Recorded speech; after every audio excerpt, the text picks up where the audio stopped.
নবমীর দিনটা দিন শুরু হতেই শেষ হয়ে গেছিল। টিমটিমকে সকালবেলা তুলে ব্রেকফাস্ট করিয়ে রেডি করে দিয়েছিলাম, কারণ টিমটিমের কন্যা পুজোর জন্য নেমন্তন্না ছিল।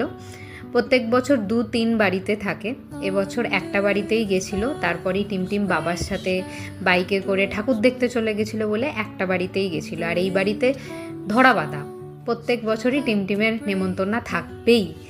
2 বছরই হলো, আগের বছর গেছিলো আর এবছর গেছিলো।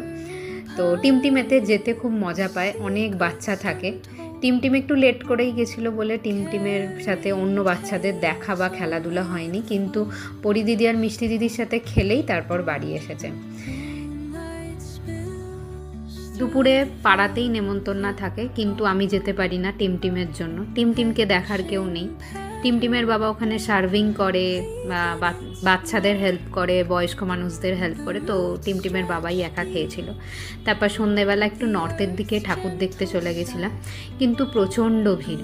কোনোবার আমি বাগবাজার সার্বজনীন দুর্গা উৎসবে এত লাইন দেখিনি। এবছর যা লাইন দেখেছি মাথা খারাপ, দেখা হয়নি, শুধু প্যান্ডেল দেখেই চলে এসেছিলাম। বাগবাজারের ঠাকুরের যে মুখটা হয়, দুর্গা প্রতিমার যে মুখটা আমার খুব ভালো লাগে, তাই বাগবাজারটা কোনোবার মিস করি না। কিন্তু এবছর দেখতে পেলাম না, এত ভিড়, রাস্তায় প্রচণ্ড ভিড়।